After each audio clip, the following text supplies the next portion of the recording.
This kind of diagnoses where you may have some problems. You may not want to know them, then it might be some hard truths. I'd rather find them out now than 2 years down the road when it's way too far gone, and then the business dies. Hey, what's up, guys, and welcome to Growth Mentors, the podcast where we share snackable growth hacks, strategies, and best practices in how to drive maximum marketing impact and grow your bottom line. I'm your host, Matt LeBlanc, and today we are going to be talking about marketing incrementality. Are you wasting precious ad dollars on useless placements and channels? The answer is probably yes. My guest today is a new pod favorite, Tom Murray, the Managing Director of Data and Analytics at Jump 450. How you doing, Tom?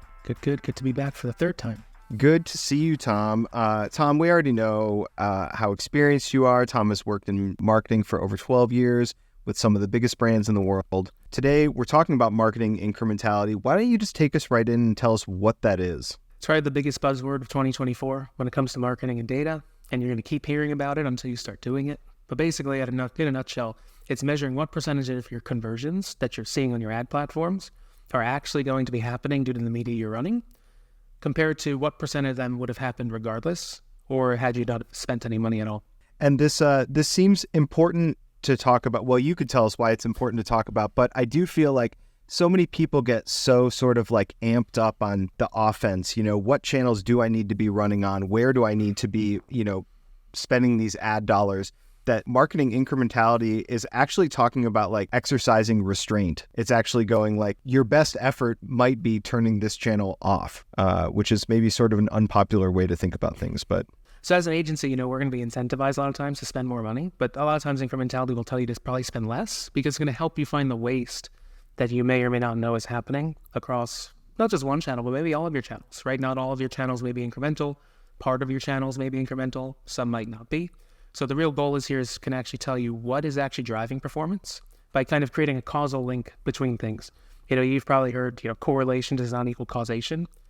This is the exact thing in marketing that this phrase really goes right towards, which is, just because something correlates doesn't necessarily mean it's the reason why that's happening, right? Like brand search is probably going to correlate very strongly with your revenue because it's one of the last things people do before they make a purchase. Right. But that doesn't mean that's the reason for the purchase, right? So it can tell you really where you're wasting your money, or even if you're wasting your money. You probably are wasting some money somewhere, which is okay.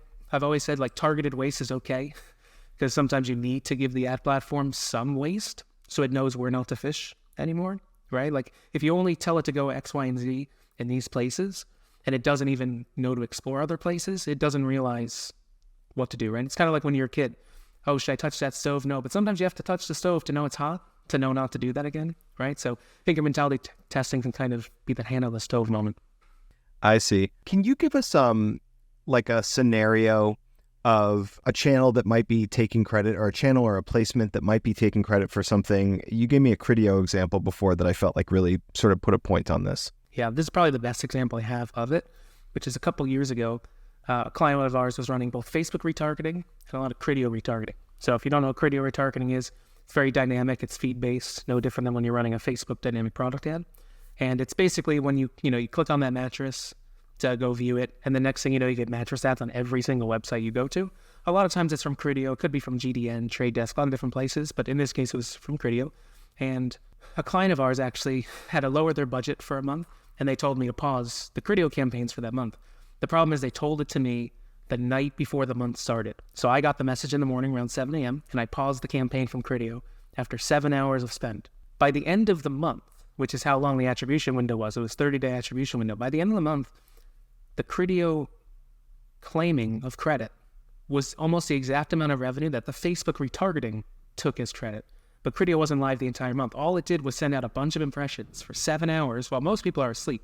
But it literally hit everybody in the remarketing pool and then tried to claim credit for it. And if you don't run incrementality or really measure against it, a lot of platforms or inexperienced marketers may take that and say, oh, Criteo's doing really well because it has so many conversions, or it's a part of many conversions.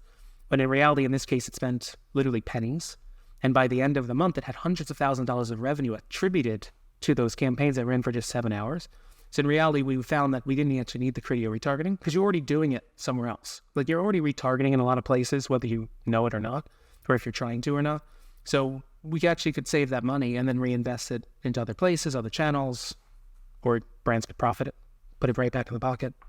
So in that example, do you know who actually could claim that purchases or those conversions rather? A lot of platforms will claim the purchase, like that each purchase is their own credit for conversions, but in reality, it's, they might each take 100% credit, but obviously that's not the case. That's where multi-touch kind of comes into play. But Facebook would have taken credit for all those conversions. Criteo took credit for all those conversions. Google probably took some credit for some of those conversions. So in reality, then you start double, triple counting. You need a good way to dedupe, but instead, you really need a good way to understand, like, do I need to be running these ads? Yes or no? And if not, save the money or reinvest the money instead of just blindly trusting, oh, the platform said I got 100 purchases, so that means I got 100 purchases. Technically true, but it doesn't mean that those 100 purchases were impacted by the media that it actually was running. Right. So marketing incrementality is really kind of a way of like double checking your work. Yeah. And obviously super important because, the money that you're spending on all these channels could be, better spent in so many different ways. Yeah, and it's very objective. It's all statistical modeling. It's data science. It's literally looking at cause and effects, correlations to causation, things like that, where there's no more bias towards, oh, the ad platform says X, or, Google told me I got this. This takes all of that out of it and just says, what was my actual lift when I look at doing, control and expose type experiments? So how does incrementality testing compare to other measurement options? Yeah. So there's 4 main options most people do outside of incrementality. So incrementality would be the 5th. The other 4 are people use platform pixel metrics, right? So what the ad platforms say. So what does Facebook ads pixel say? What does Google ad pixel say? Then there's last touch attribution, which is usually in a tool like Google Analytics, Adobe Analytics, some site-side analytic tool that just tracks last touches. Then there's MTA, multi-touch attribution, which is kind of the opposite of last touch, where last touch only takes into account one touch, multi-touch takes into account many touches. And then there's different models, which we can go into. And then there's MMM, which is media mix modeling, which is a little bit more econometric. It's more customizable. It's the most expensive of the bunch, but it's really trying to take away all variables and at a baseline level see, is my marketing helping? So it's the most similar to incrementality, but does have some differences. Now, those are the 4 main ways people do measurement right now. 2 of them are what most people probably use. Probably like 80+% of marketers probably use platform metrics and or last touch, or a combination of both. Mm-hmm. So platform metrics are great because you can see both the view-through and the click-through conversions. So click-through conversions are when someone clicks. View-throughs are when they only see the ad, right? They may not click it, but they can get impacted by it. Sure. No different than like a TV ad or a billboard, right? A lot of platforms or site-side analytics or MTAs can't see that because it's all click-based. So the view-through is a extra piece that the platforms have as a pro for them. But the con is then you start overcounting, and then you start taking 100% credit for all those conversions, including those view-throughs, where it makes it tough to know is that incremental or not. But pixels are also the main way that it's measured. And with all the privacy changes that have been happening, it kind of changes how the pixel actually measures and how the modeling is done. So it can kind of go up and down in terms of like, is the pixel good this month?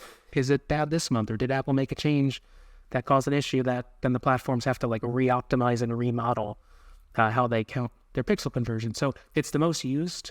It has its flaws. Definitely has some pros. The main thing is it's free, where some of these other ones are going to cost quite a bit of money. So we move it to last touch attribution now. Most people for that use GA4, Google Analytics 4, or GA3 in the past. That is usually free unless you pay for the high-end price product. Adobe Analytics is another one that has a cost. So there's a cost of these, which makes it a con, naturally. The pros are it's easy. Anyone can really do this. You just need UTM parameters on all of your ads, which are just strings of tracking code at the end of your URLs. The problem with this is that it's only going to really track when someone physically clicks, but it also is going to discount anyone who has clicked prior. So if I click on a Facebook ad and I've never seen a brand before, then I go learn about it. Great. Then I go talk to my friend and say, hey, I just saw this new brand. Have you used it before? And they're like, oh yeah, I love this brand. So then you go back to Google, you type in that brand name, you might click on the first result, which usually is a brand search result. Brand search is going to take that credit in a last touch attribution model. So it's very biased, usually towards the Google channels and Bing as well, just because a lot of those search channels are the last thing people go to. But it doesn't mean it caused them to search, right? You had to become aware somewhere, say from that Facebook ad, which is why People then try to look at some multi-touch attribution to try and give more credit up the funnel, if you will. So multi-touch attribution, has different models. There's a first touch model, which in that last example I gave you, Facebook would have got all the credit and Google would have got none of the credit. Right. There's pros and cons of that. But then there's also a linear model, which would give equal credit. Say, hey, you know what? Facebook got a click, Google got a click. Let's keep it fair, 50-50. Each of you get half credit. There's pros and cons of that one too, all right? But then there's even U-shaped models. So let's say there were 3 clicks in it. So there's a first click, a second click, and a third click. A U-shaped basically said, we're going to give 40% to the first, 20 to the middle, 40 to the end. And you're just you're customizing it. Then you could do like time decay, which let's say there's 5 clicks, but one happened 3 weeks ago, one happened 2 weeks ago, a week ago, 2 days, and 1 day ago. You'll give more credit to the one that was closer to the conversion. So the one from 5 weeks ago may not have as much weight. It maybe only gets 5% of the credit, but it gets some credit, right? Because it was in the path, right? But the problem is it's expensive. Some of these are black box models and algorithms. A lot of times you kind of have to trust what it says and you'll never know kind of how it's built. The advantage of like pixels and last touch attribution is you can literally see the data and easily understand it. Whereas MTA, you're kind of just like, oh, it's telling me 75% of my credit's going to Google, 25% to Facebook, but I don't know why. So it's tough to believe it sometimes, especially if it goes against what your internal bias is already kind of like telling you is the case. Mm-hmm. So most people get an MTA solution only to verify their own biases. And then if they don't like what the MTA solution says, they say, this is wrong. It's not customized to my brand. It's too black box-ish. It's not for me. And then they end up paying a bunch of money and then getting rid of it within 6 to 12 months. So that's no good either. And then the last thing with that one is a lot of it is based on some of those tracking of users even further than what cookies do, which could also mean that's probably going to go away soon with all the privacy issues and then changes that are happening, especially in this year. So MTA is going to get tougher as well. And then lastly, there's MMM, which is the most expensive. It's the slowest. It's more for the bigger brands, right? You need to be spending like millions of dollars typically to run an MMM to really figure out where should I be spending my money in terms of the optimal mix versus the mix you're actually doing.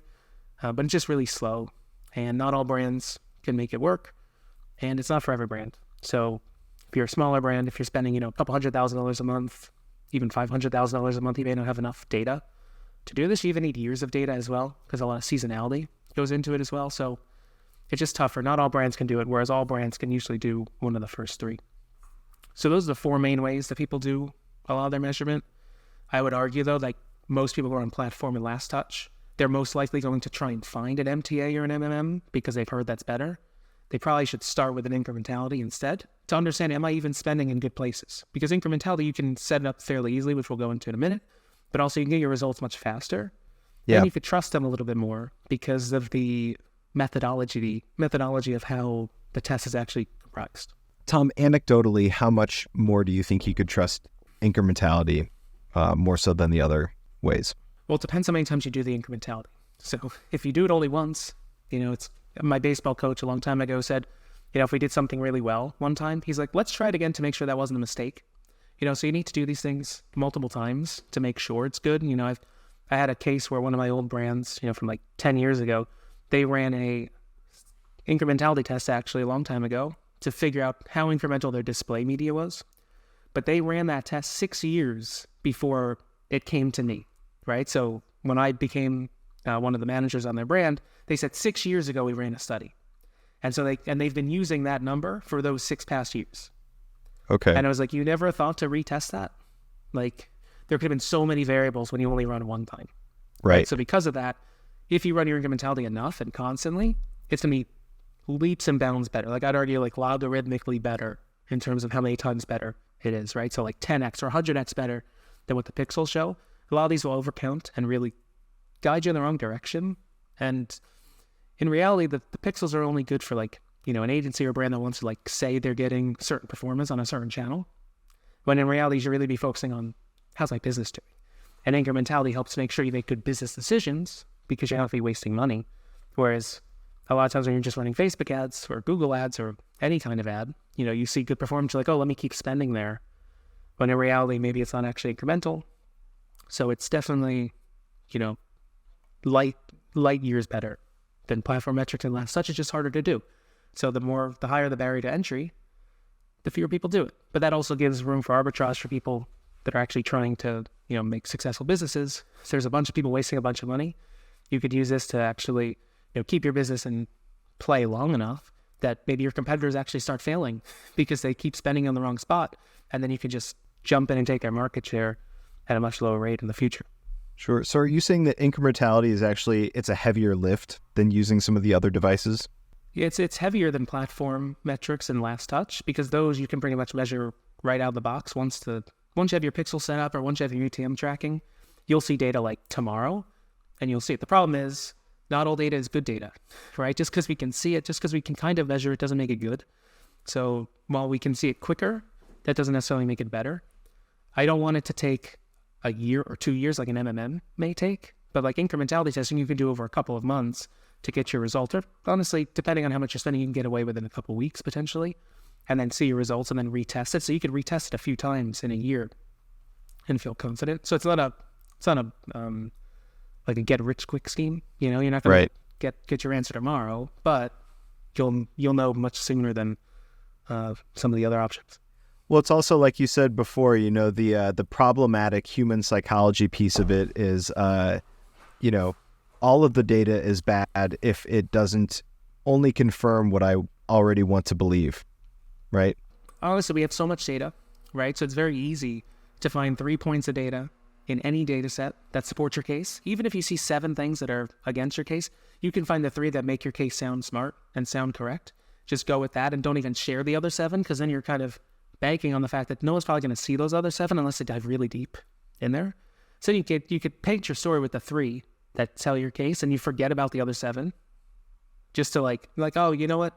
I don't even believe those because it doesn't help my story.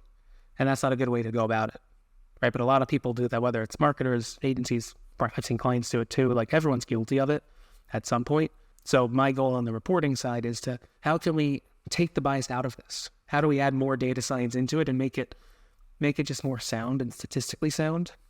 Most marketers are not statisticians, right? I'm not even a statistician. I've taken statistic classes, right? I've got an MBA in analytics too, but it doesn't mean I'm a PhD from MIT running, polynomial regressions and things like that. You don't need to do that. But a lot of people in marketing don't even have marketing degrees. They might have been in a journalist major, communication. So they're not even maybe at the level to even know what a statistically significant sample is, right? So a lot of times because of that, they're looking for the story to tell. And how do I use the numbers that I can see easy at the surface level to help my case? When in reality, we should be using the data science that exists to help our case. But the problem is you need to have the know-how in order to do that. And sometimes it means you have to set up campaigns in a certain way. You have to make experiments in a certain way. You have to, potentially sell it in a different way. And there's a lot of other variables that you have to take into account to run campaigns like this. So Tom, that's great context. Can you break down how does somebody set up a test for themselves? Yeah, so the easy way to think of it is an incrementality test is set up very much like a pharmaceutical study. So when there's a control and exposed group, right, with a placebo. So in those cases, some patients get the actual medicine, some patients get a sugar pill, right? And then they measure the impact that the pill had. Now, naturally, when you do those kind of studies, the goal is, well, the medicine should work quite well, right? Then there's those cases where like people who think they got the medicine, right, still show a lift. That's why it's called the placebo effect. But because there might be a lift like that, you need to do a control and exposed experiment. So we do the same thing on the marketing side. Now, the easy way to do that yourself is to create your own control and exposed groups. And the easiest way to do that is through geotesting. So if you want to think of the U.S. for a second, there's 50 states, right? An easy thing to do is split the country in half. It's not as arbitrary as that. This is a very simplistic example. In a perfect world, you are literally going down to the DMA level. So like the different metro areas, right? So like the New York DMA, Pittsburgh, Philly, all that. And then you're actually using your own data with more statistical modeling on top to then try and pick out these regions, because the goal is you want these regions to be similar. So that's why you can't just split the country in half. You can't do like west side of the country and east side of the country. That's not good. You also can't pick north and south of the country, right? There's going to be different behaviors in how states interact with things, right? We have a political divide in the country, red and blue, so that's another thing. You have to take into account, like your products may skew one way or the other, right? So because of that, If you're doing it at a state level, what I try and do is try and pick 2 states that you know are similar, that may have similar population sizes, as well as somewhat similar demographics. So like California and New York, while they are on 2 different coasts, are fairly similar, right? They're fairly similar in terms of their blue political leaning. They're fairly similar in terms of they've got some rural areas, but they also have some big metro areas, right? So you try and find things that are similar to each other to put them into these buckets, because you don't want all of your biggest states in one bucket and all the small states in another, because you also need to make sure your control has enough weight in it to compare against, right? You need a sample in both. You can't just have like 1% of your data in the control and then the other 99% is exposed, because you won't feel confident enough in the control. So you need a big sample, right? So because of that, you want to pick similar. So California, New York, maybe Florida, Texas, right? But then you might have to do something like, I don't know, Illinois versus North Carolina or something, like where you're starting to get smaller. Then you eventually have like Vermont versus New Hampshire, right? You're going to just keep going down the list. And that's like a very rudimentary way to do it. In a better world, you could still do it by state, but you'd pull your data by state, like all of your sales by state, and then try and break them out that way, right? Because even though California and New York might be your biggest states in the country, they may not be your 2 biggest states in terms of sales. So you can use your own data as well, right? But the whole point is you have to figure out what's my control going to be and what's my exposed going to be. Now, they don't have to be equal, but you want to at least have like 20% or more in that holdout. So if this is states, you'd probably want at least 10 or 15 states in the control, with a mix of blue and red states, a mix of high population, low population, old, young kind of thing. So at least 15. I aim for 20. So I would like 30 in my exposed and 20 in my control. Sometimes you do 35-15, something like that. But you wouldn't do like 45-5, right? So that's the first step, picking your regions. Because now what's going to happen is you're going to send ads to one of those regions, the exposed regions, and then you're going to send no ads to the control regions. Now, when you do that, we'll then be able to measure with your own internal data, not the ad platform data anymore, because the ad platforms are going to say you got no activity in the controls. But in your own back end of your site, you know how many purchases you got. You know where they're coming from, because you know that Matt ordered something from California. You know that Tom ordered something from New Jersey. So you can then measure the pre, during, post, 3 different numbers of how the sales were for those regions before I started running the ads, while I was running the ads, and also after too, because you're going to have some lag and some halo after time goes on. So once you have all that data pulled to see the pre, during, post of the control and exposed, you'll be able to figure out what's my lift. Because if you had 100 sales beforehand for control region, and then in the timing of the campaign, your control region had, let's say, 105 sales, but then your exposed region had 210 sales during that time. Well, look at the lift. It doubled, right? You had 105 purchases in the control. So that's almost like what would have happened in my regions had I have not run any ads. I'm simplifying this. It's not exactly the numbers, but like it's probably around the 105 number. Okay, but now my real number was 210. So the lift is that difference, right? So the goal is, can you have a lift? You may see a lift immediately, depending on how impulsive your product is. Like a shorter product cycle means if you run an ad today, you may see the result quicker. But a longer cycle, you may need to run that test for a couple of weeks or months and then even measure after that, because you may not see as big of a lift during the campaign, but you may see the lift come after the campaign for various reasons. Like imagine, here's an example. Let's say you're in a campaign for 2 weeks, but you heavied up for 2 weeks. Here, let's make it a very specific example. Say the Super Bowl. A lot of people run ads for the Super Bowl, right? Let's say the Super Bowl goes on February 3rd, right? Because it's usually the first week of February. And let's say I'm a CPG brand that is just selling, Pepsi used it before, right? Let's say you're selling Pepsi or anything you buy on the shelves. If I spend a bunch of money for 2 weeks up until the Super Bowl, I may not see those sales for Pepsi until the 15th of the month, right, or the 30th of the month in February. Now, why do you think that might be? Because of awareness, or people are sort of seeing the ads and then thinking about the purchase before they. But would that be true of Pepsi? That's part of it. Yeah, it can be, but it's almost dumber than that, when you think about it, which is when you're buying stuff in a store, you're not going to the store every minute of the day, whereas we're at our computers every day at all times. So I can easily go on an e-commerce site and buy something, but Pepsi I don't buy all the time, right? So if the Super Bowl's on the 3rd, and I've been running a bunch of ads for the past 2 weeks, A lot of people go to the supermarket after they get paid, which is on the 15th of the month, and some people only get paid once a month, and they might get paid at the end of the month. So you may have to track for the next 4 weeks because those ads may have impacted them. They're like, oh my God, I love Pepsi, but I'm not going to the store yet. So then they finally buy 28 days later, and you need to make sure you measure that too, right? So that's why it's important to do a post measurement, because you may miss out on the lift your ads had. So that's the whole purpose of doing these kind of tests. Now, the easy way is, like I said, the 2 geo regions, but then it's like what you put in those regions to test is important, because it's not simply just like, I'm going to run ads here and run no ads here. You could do that just to prove, is my media overall working? But oftentimes you want to try and learn something. So an easy example is, we're going to run our normal media mix, which let's say is TV ads, Google ads, and Hulu ads. Let's just say that's your normal media mix, right? But now we want to test into Facebook. So what you would do is, you may have 3 markets, or 3 holdout groups, or 3 groups, I should say, right? Before I said control and expose, that's 2 groups. You may have 3 groups. You might have one group that has no ads. You may have a group that has the normal media mix, and then you may have a third group that has the normal media mix plus Facebook. Okay. Or you can do a control where it's just the media mix normally, and then the other group is the normal media mix plus Facebook. Or, like, there's a lot of ways to set these up, right? Or you could do no ads in one region, and then in the other one, it's all 4 of those channels now.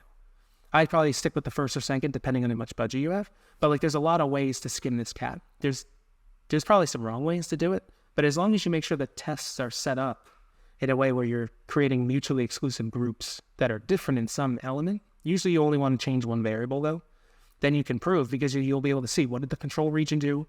What did my normal region do? And what did my normal plus Facebook region do in that 3-cell test? Cells are the different buckets. Then I can say, okay, my baseline was X. When I ran my media at a normal media mix level, my baseline was 20% higher. And then when I added Facebook into the mix, which is the only difference, now I have a 50% lift on top of what I normally did. Then you can tell, hey, Facebook had a lift and had an impact. It may not show in the pixel, it may not show in your last touch attribution, but all you did was add more Facebook. You added more top of funnel, right, awareness to it, and then you see the boost. So the goal is how you're going to be measuring the effectiveness. Usually have a channel. You can go crazier and do it at a creative level. Like, you could say, control group A gets your normal ads, and then the exposed group, I should say, gets a whole different new set of ads, and you could test a lift that way. Like, you can basically test any element you want. Targeting, creative, landing page, a lot of things. Most people just stick to channels, though. Like, that gets way more advanced. You need a lot of budget to do that, so you need to be a big brand to be like, I'm going to test just one creative in this region versus one over here to see the difference. Like, that's a really big scale test, which only like the P&Gs of the world will do. But if you're just trying to see, is my media working or are my channels working, usually just doing an incrementality test with the channel level is more than enough. Yeah, it occurs to me, I think you need a lot of patience to run any of these tests as well, right? Because what you're basically, this is obviously like, you're doing your due diligence, this is best practices to do this, but essentially what you're saying is, if you just take that really simple test of like, hey, I'm going to take these states and I'm going to keep running ads, and these states, I'm not going to run anything, you have to have that, whatever brand is doing that has to have that sort of like trust in this process that, okay, we're going to turn our ads off to all of these states for X amount of time. You're talking about what, like a month or longer than that? Sometimes. Yeah, there's certain tests that you can run that you literally have to turn your ads off afterwards for a month, right, just to see the results properly, right? Because if not, then you're just like blurring your sample because of what I said before. People may be buying after the cycle. I would call it patience, but I'd also call it willpower a little bit, because you have to be able to sit on your hands this whole time because you're trying to learn something. So the issue with learning stuff in marketing is that oftentimes you will have to feel some pain in order to get the learning you want. So what do I mean by that? Well, if we're turning off ads in 10 states, you may literally lower your sales, and you may not be able to make up for it in the regions you're promoting it, right? You also may see your costs go up, because as you tell Facebook or any of their channels, say, hey, you're normally targeting this many people, now I only want you to target this many. Well, to Facebook, they're going to say, I don't like this. They're going to charge a higher CPM, or Google will charge a higher CPM. So you're going to pay more for every impression. So oftentimes, these kind of tests may not actually drive performance, but you have to really be sure that this is the learning you want, because I need to It's like kind of like taking a test for a medical condition you may or may not have. You're like, I don't want to take this test. I'm worried about the outcome of it, but I need to take this test because I need to know what medicine I need to take. And in this case, you're okay if that test hurts a little bit, right? Like, oh, they gave me a big shot or something to like take a piece to test from. But that's what ends up happening with these. So a lot of people don't even run these kind of tests because they don't even want to feel that pain, right? No different than in real life. They're just like, you know what, I'm just going to keep the status quo going. Like, I'm okay with this. But then next thing you know, it's been 2 or 3 years, and then you're too far gone at that point. Sometimes it's tough to come back from that, right? You've seen a lot of, D2C brands have gone out of business because they're no longer profitable or never were profitable and had no path to profitability because they didn't want to take some early medicine to say, hey, maybe we should like stop for a second and look at the numbers to see if this makes sense to keep spending at these levels, right? They just said, oh, we just need new customers, but they weren't checking, are they driving revenue? Are they driving profit? Are they coming back, right? So same thing with this kind of diagnosis where you may have some problems. You may not want to know them, then it might be some hard truths. Right. I'd rather find them out now than 2 years down the road when it's way too far gone and then the business dies.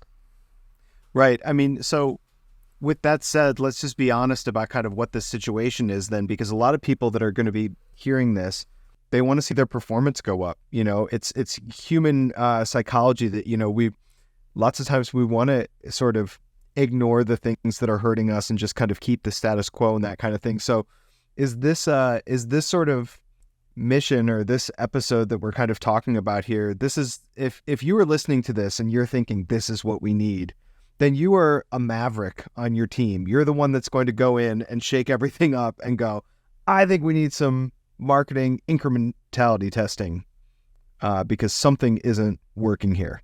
It could be considered risky to do that. But yeah, so someone has to stand up and be the adult in the room and say, hey guys, we need to take a look at this and really make sure what we're spending is proper. Tom, it sounds so much better when you say it. See, I'm like maverick, like slamming the papers down on the desk, and you're just like, you got to be the adult in the room, right? I love it. So where do some brands find channels that are not incremental? So we've already talked about that, display retargeting kind of example before with the Criteo. Sure. But some of the big ones, the first one that almost everyone will test when they do this or that they've heard of testing is, is brand search worth it? And I won't get into a big debate whether it's worth it or not. That's probably a better conversation for you to have with Zach, our search god. Sure. But there have been cases where you can run incrementality tests. Is brand search worth it? And it comes out to be it's not needed at all, right? So eBay did a big study a long time ago where they just turned brand search off. And so that's kind of like how that controlled exposed worked. They're just like, let's just turn off a channel and see what happens for that month. Do we see declines in certain measurement? Right. And their hypothesis was if we turn brand search off, our organic listings and our SEO will push to the top and we won't lose any traffic. We won't lose any conversions by doing that. They were proven right. And so eBay doesn't run as much brand search. They might now, but this was a study done like 5-10 years ago. So they could have changed their tune, hopefully, because they've hopefully tested it more than once. Sure. But then because a lot of people then read that, they then say, hey, for my brand, I don't need brand search either. You can't use someone else's incrementality test to prove that I should also be doing that same thing too, because then I've seen it the other way around where they turn off brand search and yeah, they get a boost in their organic, right? So they might get a 10% boost to their organic numbers for revenue and traffic, but they lost 50% from their paid side. So sure, the thing went up that they thought would go up, but didn't go up enough to counteract the brand search, right? Because in our heads as marketers, we know that the brand search ad at the top is an ad. Most people don't know that. Like Google has changed that top of the SERP so many times where it used to be a box, it used to have a color around it, it used to say ad, then it said sponsored. Now you don't even know, right? 85% of the clicks happen on that first result, regardless of if it's paid, organic, knowledge box, whatever it might be. And if you ask people who aren't in marketing, they have no idea that that's an ad. Right. And if you ask one of your friends who's like in your 20s, 30s, or 40s, they might know it's an ad. Ask your parents if it's an ad, right? Like they definitely have no idea that it's an ad. So because of that, it's like your brand search needs to be up there because if that first result is not your organic search and it's anything else, you may lose that click, right? And that's the whole fear, right? That's the reason why people run brand searches. They want to make sure that they are there if someone's searching for them. But then some people say, hey, it's a waste of money. the only way to prove it is this, right? To prove that it's incremental is either turn it off or segment it out and run a test against it. So I always say, test it out yourself, right? Some brand search is not incremental. Others, you need it. Others, maybe you don't need to spend as much as you're spending, but you should be spending some on it. There's levels. It's not always a one or the other where it's like it's got to either be off or it's got to be fully on. Like there's middle grounds, right? So that's the number one test that most people will probably do. And they do it whether they know it's incrementality testing or not. They may not even call it that, but they'll have that notion in their head and that's what they'll test. So that's like the number one thing that people will test. The one that is more of an assumption of my gut based on my own buyer behavior, so this is a little bit more biased, but affiliate to me is a big one that is not incremental. So when I say affiliate, because affiliate marketing means a lot of things, I'm talking about like, Ebates, which is now Rakuten, Honey, Capital One Shopping, all of those Chrome extensions now that they have years ago they didn't. But it's basically this aggregation of brands on there, and brands, Bloomingdale's, Cole Haan, J. Crew, all those brands will be on these, and they give discounts to people, and that's where all your promo codes will live, so people can upload their own promo codes. Retail Me Now's another one, and it's not the discovery engine that I think everyone thinks it is, but a lot of brands think it is because, funny enough, we talked about last touch attribution before. Affiliate has a really good track record of being the last touch before someone converts. The problem is it's not where they're discovering the ad at all. And most times it's not actually in the journey at all, because here's my example, which is I'm buying this shirt and I go on the site and I'm at the cart page. I'm already in the cart. I'm typing in my credit card number and then my Chrome extension pops up literally on the screen that says, Tom, this site has 5% cash back. Do you want it? Of course I want it, right? So then I click the button. So when I click that button, it then reload your page, and it kind of if you watch the URL, you'll notice it'll change a bit because that's how it's tracking it. And that will get sent back to the affiliate partner to say, hey, we were involved in this sale, right? So now actually I have to restart my checkout process again because it'll reload the site. Right. But hey, for 5%, what's another 10 seconds, right? So I do that. I go through that step, and now I get 5% back. And then the economics of that usually is the brand paid 5% to the affiliate partner. They paid me 5%. So it costs the brand 10% of the sale. So they're giving a discount. And it's really double what I'm getting. Usually it's double. There's cases where it's not. However, that had nothing to do with my purchase. I was literally already typing in my credit card number. This is the point of incrementality, which is like, would the sale have happened had nothing have been done? And in this case, I was literally 2 more boxes away from hitting submit. But because I hit that button, now if I go to Google Analytics, it's going to say the affiliate of Rakuten or Retail Me Not or Honey caused that sale in a last touch model. But it didn't at all. It had nothing to do with it, right? But I'm a savvy shopper, so I got some money back. But in the analytics of it all, it makes it look like affiliates really good. So a lot of brands have insane numbers on affiliates, $8 returns, $10 return on ad spend. When in reality, what if he just turned it off? Like, would you see any drop? In a perfect world, how often should somebody be doing these incrementality tests? Well, I've already kind of given this answer away, but you can't just do it once and just use it forever, right? So you can't do it once. You got to do it multiple times. But that's what I'm saying. If you were to look at a brand and go like, hey, this is your medicine. You need to take it a couple times a year. Be an adult. Take this medicine. How many times in a perfect world is that person incrementality testing? It depends on a few things. It depends on how much budget you have, right? It depends on how many sales you have, because you need a certain amount of volume also. Again, to get a statistically significant sample, you need a certain amount of conversions in each of those cells that I talked about before. So if you have a lot of conversions, right? If you're Macy's and you're selling thousands of items a day, you could run one of these every week probably. You shouldn't, but you could. And if you're only getting 10 sales a day, for a small brand, maybe you have to pick and choose. I'm only going to try and do it twice a year, and I'm going to pick 2 things to learn, right? So you have to think about it first, because the answer is not the same for every brand. The key thing is you don't have to repeat the same test 4 times a year, right? You don't have to test brand search and then test again. The whole point is you don't want to just do it once and then just take that assumption, because what will end up happening is someone in your organization will hear that and it'll become the norm of it, and then no one will ever retest it because they're like, oh, well, we've already done that. But what if you did your incrementality testing in Q4 and it was around Black Friday? So you had really good results and said this channel is very incremental, but because everyone was buying. Or what if you did it let's say you're a flowers brand and you ran your incrementality test in March. Well, it's right after February for Mother's Day or for Valentine's Day, so you may not have many people buying. It's too early before Mother's Day in May, so you may not get great results, and it may say that, oh, Facebook wasn't incremental, or your marketing wasn't incremental, and then you may actually pull back and make bad decisions, but it's because of the time you picked, right? So there's a seasonality element to it as well. So you want to always be testing. Depending on your budgets and everything, you can't be testing that many things all at the same time, but you can throw 10 incrementality tests into the wild across a lot of different channels because you're creating extra variables. Because when you run those control and exposed, there is an all else equals kind of approach, which says all else equal, if I have two groups where one is not going to see an ad and one is going to see my Facebook ad, both of those groups have the same amount of chance to see anything else that we're doing as a brand, and we can't control that. I can't control them seeing billboards. I can't control them seeing TV, unless I turned all of it off, which I don't recommend you doing. But you can see what I mean, where it's like all else equal, these groups, the only thing that's majorly different is they saw a Facebook ad or they didn't. So because of that, you have to really make sure you're not blurring those tests by having 5 tests in market at once. So you may only have one for a month going, then you have to wait a little bit. Then you can maybe run another one. So usually it's like a 3-4 week kind of test, maybe take 2 weeks off. Then you can run another one, so maybe every 6 weeks. But again, that depends if your budget's there to do it.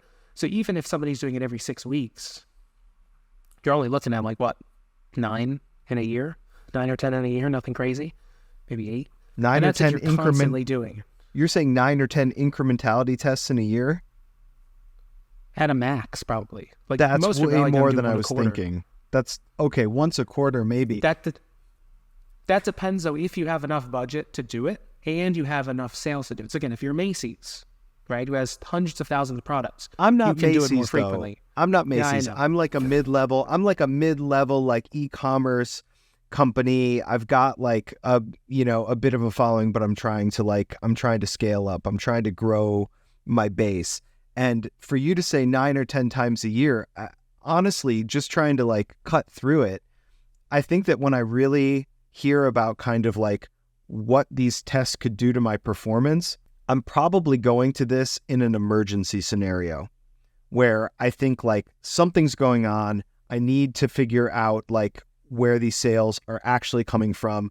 Let's do an incrementality test. Or I'm like a very sort of risk adverse kind of person who's very responsible and has a lot of patience, like by the book. And I'm like, okay, I'm going to do this once a quarter as like a good practice.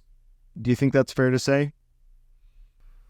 Yeah, and I would say 9 to 10 wouldn't be your first year doing it, right? You have to gear up to that. So your first year, if you did 2, I'd be surprised. Right. You know, like in reality, like Me 2 too. in a whole year. Then maybe the next year you do 4 in a quarter, 4 and 4 in the year for like once a quarter.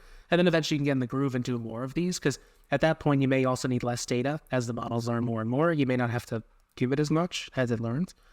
So if you do 2, that's great. But the whole point is you have to be willing to take that jump, no pun intended, to be willing to potentially lose a little bit to gain the learning, because that learning is very impactful, right? Like if I can figure out that my Facebook campaigns are actually 50% incremental and I have other channels that are non-incremental at all, well, if I need new customers to keep growing my business, you need to put the money in the places where the ads are actually driving you new customers. So if I throw more money into affiliate or more into creative retargeting or more into brand search, and those aren't incremental in after you've tested them, giving you more money doesn't give me any more new customers. So if I can keep feeding my funnel, right? So things that are normally incremental, for example, are more upper funnel. So like Pinterest is actually quite incremental a lot of times because it has a very long cycle and people start their process on Pinterest and they eventually buy. But Pinterest never shows up in a last touch medium because no one's buying directly from Pinterest. But so many people start their search on Pinterest. That's a very incremental channel that no one even runs for the most part. I'd say no one, but I mean comparatively to the Facebooks of the world, they're kind of in like Facebook jail because they get bucketed in with Facebook. Same with like Snapchat and X to an extent. You know, but those kind of channels that are a little bit more upper funnel tend to be more incremental. Right. And the problem is those are harder to measure. So you kind of have to like take more leaps of faith. Say, hey, I'm going to test this new channel and run some campaigns on it and then see what happens to my overall sales, not just what does the pixel say. Because the pixel can only track certain things. can't track iOS properly, can only track for a certain number of days. That's not how people buy things. Some people take 500 touch points to buy something, and it could take them 2 years to do it. And other people could be like, I'm ready right now, and I'll buy that Peloton right now. Other people are like, I'm going to take 2 years, right? Everyone's different, and pixels can't measure all that. But the mentality of it all can, because you're looking way more holistically at a higher level than, hey, did that person click on my ad right now and buy right away? And if not, why not? How dare they? Right. The hook of this episode started off so good. Are you wasting precious ad dollars on useless placements and channels? Probably yes. But to figure that out, you're going to have to risk and potentially lose precious conversions. Right. But if you lose 10% of your conversions to run the test, is it better than the 50% overcounting that's happening that you think is credit from those channels? It's probably worth it, right? You're almost always going to be better off in the end, even if it means some pain along the way, right? Like, there's no progress without pain. Same thing here, and it's not going to be linear either, right? Not every incrementality test is going to grow on each other. Like, one, you might have a positive result, the next one might be negative. Doesn't mean the negative is bad. It could mean, okay, maybe the channel mix is right, but I need to now change the creative. So then you do another one where you're testing different creative types out, right? It's not as simple as just saying, I ran the test, Facebook was good, so I know Facebook is good now. Not necessarily. Or definitely not the case where it's like, Facebook was bad or Google was bad. Well, then I can never run it again. Also not true. You could have run it the wrong way. You might have optimized to link clicks instead of purchases. You might have run only images when this brand really needed videos. You could have been driving to a homepage when you really should have just been driving to like an advertorial page. Like, there's so many elements as to why something may or may not work. And just by using the test in isolation can be very dangerous, right? This is why it always makes sense to go a little bit further, right? Because if you don't, you could have a case where, like I said, that other brand, they did something 6 years prior and they still used it, and then they used it for at least another 3 years while it was still there, and who knows how long they used it after that, right? So that was at least 9 years of using one study that they just kept using because they're like, well, someone ran it, must have been good, and they just assumed it was fine. 9 years of ignorance is bliss. They just are assuming that all of the data that they're getting is good data. So where does incrementality normally come from? So like I said, it's really those upper funnel channels. That's one good place to start. But also other examples are longer purchase cycles. So again, if somebody's going to buy something over 2 years, or for example, like a luxury watch or something where it takes a long time, chances are your channel's going to be more incremental, or your ads will be more incremental. Oftentimes when you have more click-through conversions versus a view-through, it's more incremental. So a lot of times I'll say most people are overspending on retargeting in general, right? Doesn't matter where you're doing the retargeting, but chances are people are overspending on retargeting because a lot of those retargeting conversions are view-throughs, which means I don't have to hit them on all the channels. It's that Criteo Facebook example from before. So the more click-through that your channel is, the more likely it is to be incremental, unless it's brand search. Because brand search generally isn't as incremental, but it's very clicky, right? So that's why you can just have general statements about it, because there are some elements of brand search that actually are way more incremental than others, which is when there's high competitor activity who are bidding on your brand terms. Those brand searches are actually usually a little bit more incremental than if there wasn't any activity. Because if there was no activity on your brand terms where people are bidding on it, right? Like let's say I'm Coke and Pepsi's bidding on me and vice versa. If there's no activity like that, well then if I turn my ad off, it's a very good chance that my organic listing will show up at the top. However, remember what I said before, most people click the first thing regardless if it's an ad or not. So if I turn my brand search off and then competitor swoops in, or competitor has better SEO for whatever term I'm on, they're probably going to click that. So if there's high competitor activity, my brand search is likely more incremental than when there's less competitor activity, right? Or if I'm driving more new visitor traffic to my site, chances are that's incremental because it's new people. I was looking at a third-party company. We had a meeting earlier today that does incrementality. That's their tool that they built. It's called Measured. And we had a campaign on Facebook that was just trying to target people to go to the Instagram profile page.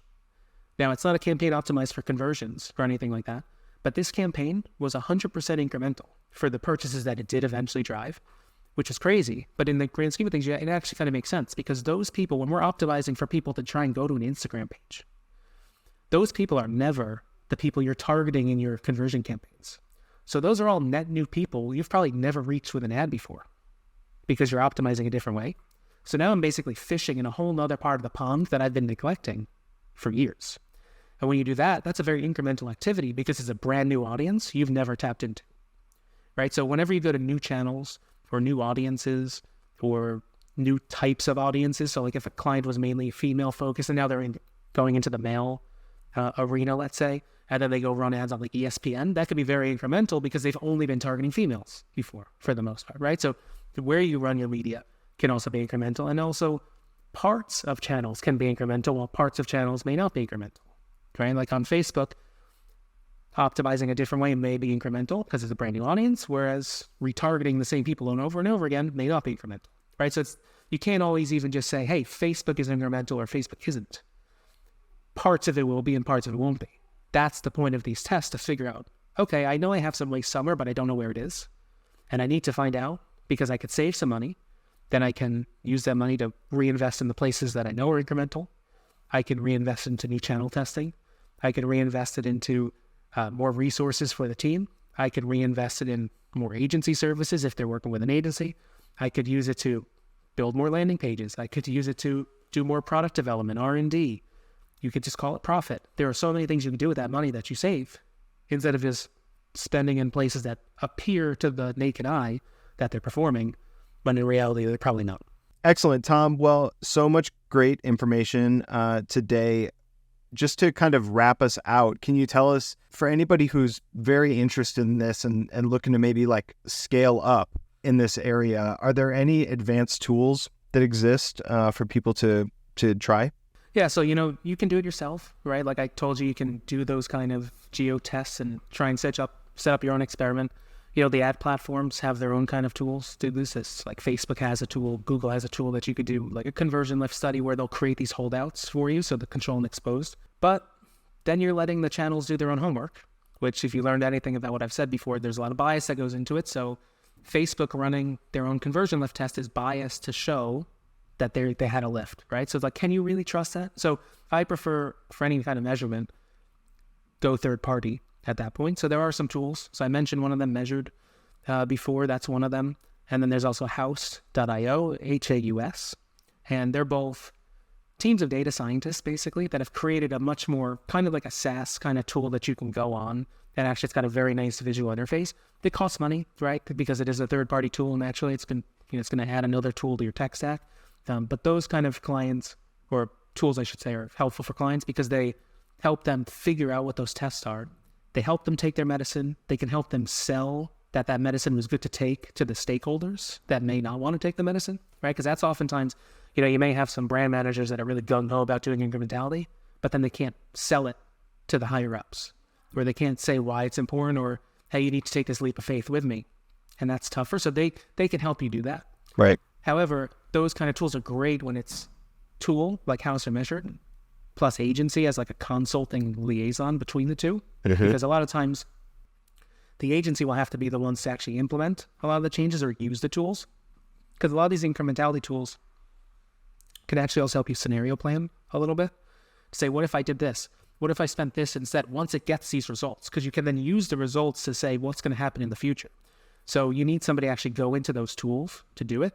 So it's one thing to have the tool, but if the brand doesn't ever get too technical, they need the third party, which is usually an agency, to actually go in and help them through the noise, help provide the context, help work with that partner specifically. So when you sign on with one of them, having the agency in the middle is still very important and impactful because they'll have the extra context to provide to those partners, and they'll be the ones pushing the buttons and doing the changes that are going to come from this, right? Because you may run these incrementality tests. It's going to say, hey, we should be spending more on this channel or this campaign, or you should be turning something off, or you may have to set up an experiment. Well, who's running those ads? Usually the agency. So you definitely need to be involved in that front. But those are probably the two best ones at the moment. I'm sure by the end of this year, though, if we were to come back to this, there'll probably be 5 more at this point because it's becoming so much more important for a lot of brands because we're trying to move away from pixels. We're trying to move away from last touch attribution, whether we like it or not, because the privacy rules are going to change this so much over the next couple of years that the measurement we used to do and used to get so spoiled with, it's going to go away. So the only way to really measure it is going to be going to do an incrementality test or an MMM or something way more statistically sound. So you might as well get in on the ground floor now with some of these tools, because they're not going to be any cheaper, but they have some really good prices for the value they provide. Because if you do this right, and you're a brand that spends $500,000 or $1 million a month, you could be saving yourself hundreds of thousands of dollars per quarter, per year, depending how big you are. For the price of those tools, they pay for themselves instantaneously once you start getting the benefits out of it. Well, but again, you have to be willing to take that leap. Yeah, and it sounds like you need a smooth operator to help sort of usher you through that. And that's where you come in, Tom. This has been Tom Murray, the Managing Director of Data and Analytics at Jump 450. Tom, thanks for talking to us about this today. And if you are listening, be an adult. Run an incrementality test. Do it a couple times a year. Take your medicine. It's what's good for you. But if you are looking to explode your own digital growth, you can get in touch with us at Jump 450 in the link below in the description. That is www.jump450.com. And do not forget to subscribe for more weekly episodes of Growth Mentors where you can steal our secrets from us. Thanks a lot, Tom. We'll see you next time.